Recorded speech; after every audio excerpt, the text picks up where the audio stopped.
Good morning, welcome back. आज जो हमारा टॉपिक है वो है फार्मिंग इन पालमपुर पार्ट 3। हमने पार्ट 2 में पहले ये देख लिया था कि किस तरीके से ग्रीन रेवोल्यूशन के आने की वजह से एग्रीकल्चर बूम पे चला गया, है ना। प्रोडक्शन लेवल बढ़ गया, केमिकल फर्टिलाइजर्स और HYV सीड्स इनका इस्तेमाल होने लग गया भरपूर मात्रा में और प्रोडक्शन बहुत अच्छे लेवल पर पहुंच गया और पालमपुर में भी प्रोडक्शन पर असर आया। 2 गुने से भी ज्यादा प्रोडक्शन वहां पर होने लग गया। बट क्या ये जो एक सस्टेनेबल यूज ऑफ लैंड, यानी आपके बुक के अंदर जो हेडिंग दी गई है विल द लैंड सस्टेन और क्वेश्चन मार्क दे रखा है, तो इसका क्या मतलब है कि यहाँ पर ये पूछा गया है कि जब केमिकल फर्टिलाइजर्स, पेस्टिसाइड्स, है ना, बहुत भारी मात्रा में यूज किए जा रहे हैं, तो क्या लैंड सफर करती है, सरवाइव करना उसके लिए मुश्किल है, क्या उसके साइड इफेक्ट है? चलिए देखते हैं आज, ठीक है। First point, land being a natural resource, it is necessary to be very careful in its use. Land एक नेचुरल रिसोर्स है और आपको ये भी पता है कि वो हर जगह अलग अलग तरीके की होती है, प्रकार की होती है और इसीलिए हमें बहुत केयरफुली क्या करना चाहिए, उसका यूज करना चाहिए। The modern farming methods have overused the land resources. अब क्या हो रहा है कि ये बोला जा रहा है कि जो मॉडर्न फार्मिंग आई है मेथड्स, मॉडर्न फार्मिंग मेथड्स जो आई है वो क्या कर रही है, लैंड लैंड रिसोर्स को ओवर यूज कर रही है। मतलब जहां कहीं पे भी मैं बोलती हूँ कि सीजन का एक क्रॉप उगाया जाता था, आजकल बहुत ज्यादा क्रॉप उगाए जा रहे हैं, मिक्स क्रॉप उगाए जाते हैं, है ना। तो हम क्या कर रहे हैं, सांस लेने के लिए भी उनको टाइम नहीं देते सॉइल को, एक के बाद एक, एक के बाद एक, एक के बाद एक हम क्या कर रहे हैं, उस पे उगा रहे हैं और इसीलिए हम उसका क्या कर रहे हैं, ओवर यूज कर रहे हैं by using modern farming methods, ठीक है। Green revolution is associated with the loss of soil fertility due to increase use of chemical fertilisers. अब क्या हुआ, हमने ग्रीन रेवोल्यूशन में देखा कि ना केमिकल फर्टिलाइजर्स और पेस्टिसाइड्स का यूज किया गया है, भारी मात्रा में यूज किया जाता ही है, ठीक है।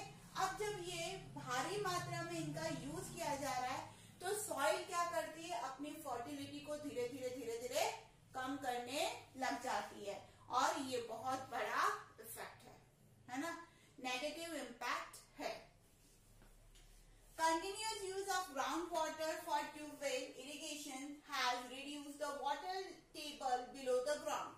अब इसका क्या मतलब हुआ कि हमने ये देखा कि ग्रीन रेवोल्यूशन के अंदर केमिकल फर्टिलाइजर्स और पेस्टिसाइड्स के साथ साथ प्लेंटी ऑफ वाटर चाहिए। क्यों? क्योंकि HYV सीड्स जो है ना उनको भरपूर मात्रा में पानी चाहिए।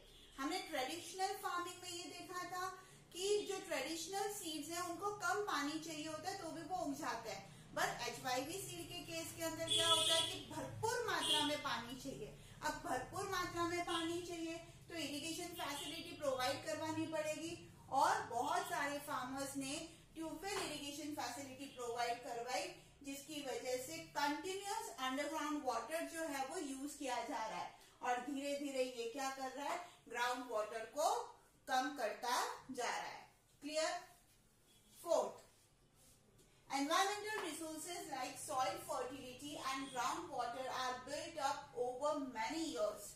ये चीज समझिएगा आप कि अंडरग्राउंड वाटर है ना एकदम से कभी नहीं बढ़ता, टाइम लगता है उसको बढ़ने में। जैसे जैसे बारिश आएगी सॉइल अपनी प्यास बुझाएगी और फिर नीचे क्या करेगी, पानी को स्टोर करना चालू करती है।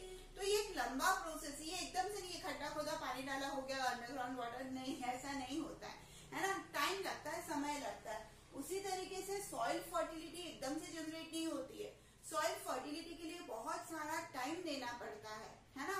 नेचुरल लेवल पे जब कभी भी सॉइल को फर्टाइल करना होता है तो उसको छोड़ दिया जाता है, उसके ऊपर कोई भी क्रॉप नहीं उगाया जाता। जैसे कि अपन ने शिफ्टिंग कल्टीवेशन में देख रखा है। शिफ्टिंग कल्टीवेशन क्या था कि भाई जो ट्राइबल पीपल होते हैं ना वो फॉरेस्ट के एक पर्टिकुलर पार्ट को, ये मान लीजिए फॉरेस्ट है तो फॉरेस्ट के एक पर्टिकुलर छोटे से पार्ट को क्या करते हैं, साफ करते हैं,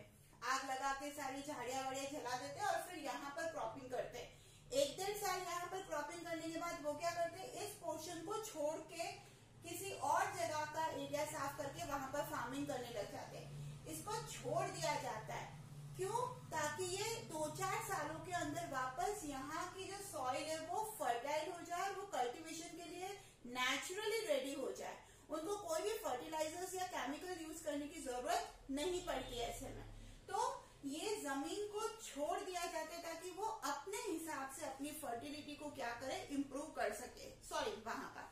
बट अपने यहाँ पर तो ऐसा कुछ होता ही नहीं, एक के बाद एक अपन क्या करते हैं, क्रॉपिंग करते हैं, कल्टीवेशन करते हैं, जिसकी वजह से क्या हो रहा है, soil fertility day by day क्या हो रही है, रिड्यूस हो रही है, क्योंकि वो जनरेट करने में, फर्टिलिटी जनरेट करने में भी क्या करता है, बहुत टाइम लगाता है। वंस डिस्ट्रॉयड, अगर एक बार चाहे अंडरग्राउंड वाटर हो चाहे सॉइल फर्टिलिटी हो, अगर एक बार ये डिस्ट्रॉय हो जाए, it is very difficult to restore them, तो उनको वापस रिस्टोर करना बहुत मुश्किल हो जाता है। ठीक है, आई होप ये पैराग्राफ आपको क्लियर हो गया होगा। इसके ऊपर आता है एक question, what do you mean by sustainable use of land, कि आप सस्टेनेबल यूज ऑफ लैंड से क्या समझते हैं, या फिर इसको और ऑप्शनल ऐसे भी पूछा जा सकता है, what are the negative impact of green revolution, negative impact of green revolution बताइए। तो ये पॉइंट क्या, कि modern farming methods over use कर रही है लैंड रिसोर्सेज का, सेकेंडली वो क्या कर रही है, सॉइल फर्टिलिटी को कम कर रही है, क्यों, क्योंकि केमिकल फर्टिलाइजर यूज किया जाता है ग्रीन रेवोल्यूशन के अंदर, साथ ही साथ में ट्यूबवेल इरिगेशन फैसिलिटी यहाँ पर क्या करती है, वाटर टेबल को बिलो कर रही है, साथ ही साथ में सॉइल फर्टिलिटी और ग्राउंड वाटर बहुत सालों तक अगर ऐसे यूज किया गया तो आने वाले दिनों में उसको रिस्टोर करना मुश्किल हो जाएगा। एक पॉइंट यहाँ पर और आप लिख सकते हैं कि जब कभी भी है ना केमिकल फर्टिलाइजर का बहुत ज्यादा मात्रा में यूज किया जाता है, तो भाई वो पानी के साथ जमीन में जाता है, कुछ पार्ट प्लांट ऑब्जर्व कर लेता है, बट कुछ सॉइल क्या करता है, उसको सक कर लेता है और नीचे ग्राउंड वाटर के अंदर डाल देता है, जिसकी वजह से ग्राउंड वाटर भी क्या हो जाता है, पल्यूट हो जाता है।